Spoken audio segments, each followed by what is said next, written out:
Good morning. Welcome to Beyond the SEAF Model. I'm Jack Kosar. This is effective for the week of April 27th, 2026. Let's get started. SEAF signals for this week. We retain technology and we pick up industrials and consumer discretionary. We got a very unique case here, so I'm going to kind of talk us through it real quick.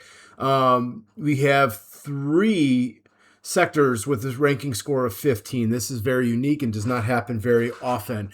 We do have a rule set for this, so it's very important to understand why we don't pick real estate or materials over consumer discretionary. In this case, it is because we take, when these numbers in the overall ranking are the same, we then default to the trading week as it is the new money. And we want the new money to be able to dictate where we're going here instead of money that's 3 months old. That strategic quarter money is valuable. Oftentimes when I discuss this particular rule set, I get a question or two from clients stating, why aren't we just using new money all of the time? And the reason is when through our back testing, a lot of that new money, and the reason the SEAF model is really built in the first place was the sector rotation was sped up. Money was flowing in and out relatively aggressively and quickly. Why that is, it's mostly speculation, but, adoption of ETFs, the lower cost of trading, a lot of things could have done, social media as well, with tweets and things of that nature, allowing for pretty cheap trading as well as, the ability to switch into different sectors at a relatively quick basis. So everything's sped up. So we definitely use the trading week for this model when it comes to that default, but that money is so fast that you end up getting whiplash, and you really do need to figure out how the momentum of that money is coming through those three different time periods, the quarter, the month, and the week, in order to get a nice solid trend. But for the particular case here, when we have three that are ranked about the same, meaning the momentum, give or take, is going to be similar through those three time periods, we want that new money, that fresh money, which is why we get consumer discretionary this week instead of real estate or materials. Still seeing money flowing out of utilities and healthcare being in the worst this week at an overall ranking of 30, and technology being our real leader here, coming in that 4 overall. I did a little bit of a different chart. Wanted to make sure we sourced. This is sourced from State Street Sector Tractor. This is not our chart, but it comes off the SSGA website. But I wanted to highlight here because technology has been very sticky over the last couple of weeks, and you can see why.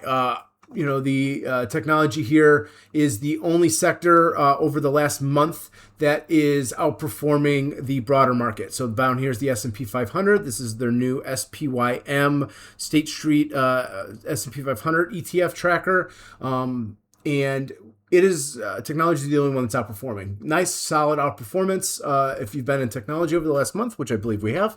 But everything else is underperforming the market right now. So reason I'm bringing this up is there's an inclination sometimes to try to be smarter than the model or to try to game the model. In this case, why wouldn't I just buy into technology if nothing else is outperforming? And what I do want to say is what often happens and what makes the SEAF model really unique and does a pretty good job is it catches trends early. So as that money is starting to shift into that sector, you can actually start to see that sector move up the SEAF rankings. It'll start somewhere in the middle or the bottom, and it'll start to creep up. As it gets into that top 3, that's when we get into those trades, and we can get into those trends early. But if there are no trends, the model is going to cycle through where that fresher money is coming, especially because we got those higher scores. So it's a lot easier for new money to push up a sector, up the SEAF model, because those scores are lower. So a higher number in the early, which as you can see here, that's kind of what happened with consumer discretionary, right? We have 6 and 7 over here. If you have any kids that are listening in the background, I do apologize. But overall here we got this trading week of 2. That high score number of 2 was able to push consumer discretionary up the model. So The key here is what I'm trying to get at through this ramble is when you're investing in the SEAF model, we did extensive testing, and being in those top three is very important. It is very easy to start to say, oh, well, technology is the only one that's outperforming. I'm only going to take the technology trade. What you end up potentially missing out on is the beginning of potentially a consumer discretionary trend or industrials trend. And I'm going to highlight a little bit with the rainbow charts in just a minute about why it's good to take on these trends early. We could start to catch them off support resistance, and oftentimes we tend to move into some of these sectors. Technology, for example, the market wasn't doing real well. We have the war in Iran, and we shifted into technology pretty early. We catch these trends earlier, and you really the key to this model is catching the trend in the beginning and being able to ride it up. So that's a long-winded way of saying do not ignore these lower ranking sectors, even when things aren't trending, because this isn't a predictive model, and we're not trying to tell you that these sectors are going to do well in the next quarter or in the next half year, but we're following the money. And when something starts to rise to the top, like a consumer discretionary, it could be the start of a broader trend. And it could not be. Next week something else could happen. Energy, things in the Middle East could get worse, then energy could rebound.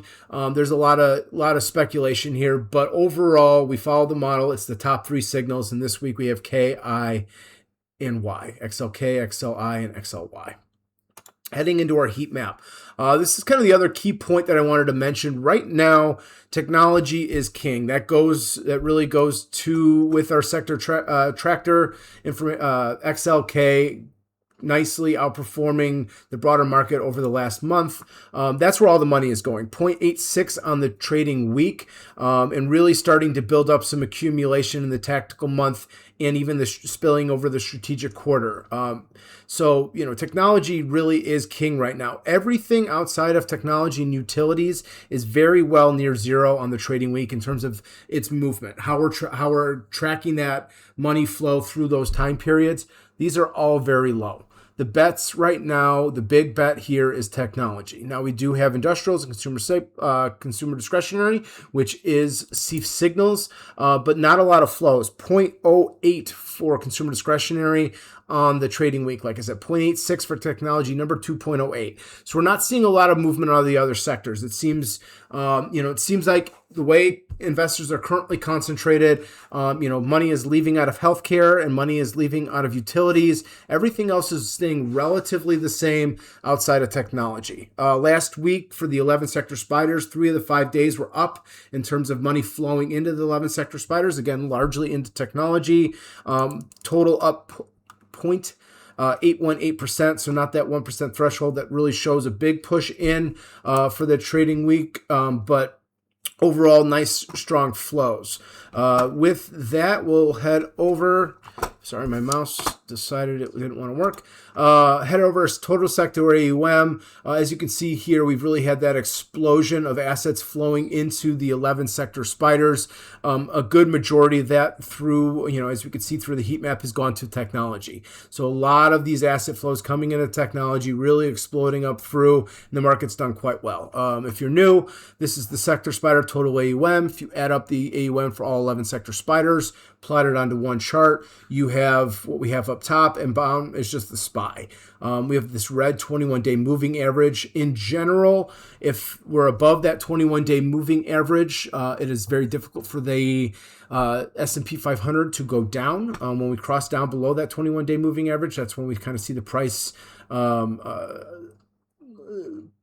lowering in the S&P 500, but we see price appreciation when we're above that 21-day moving average, especially when we have these straight up movements in the assets. This is all-time highs here that we're sitting at. I think we're at somewhere 366 billion for the 11 sector spiders, fresh highs, and this data is through last week, but making fresh highs in the market as well.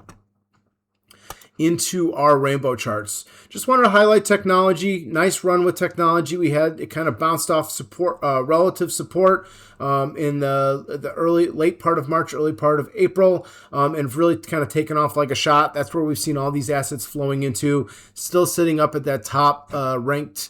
It's just 1 point off being overall top ranked with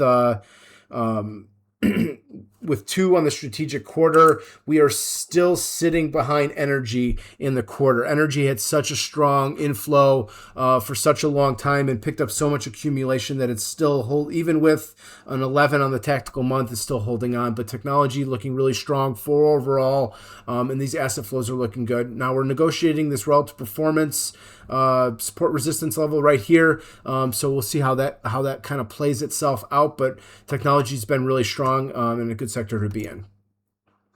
Consumer discretionary. This is kind of what I was talking about. We eked into favor with consumer discretionary. This is off this little bit of relative performance move here that seems to have established a bottom. Gave a little bit of a back late last week. Again, we're trying to find that next trend. So what we would like to see here is, we're at a little bit of an inflection point for consumer discretionary. We get that next strong flow of money getting this favored. That's when we can start to see that relative performance start to maybe take off a little bit more, or some of that money comes flowing back out, and we dip back into neutral. But all we're trying to do here in the SEAF model is find where the assets are flowing.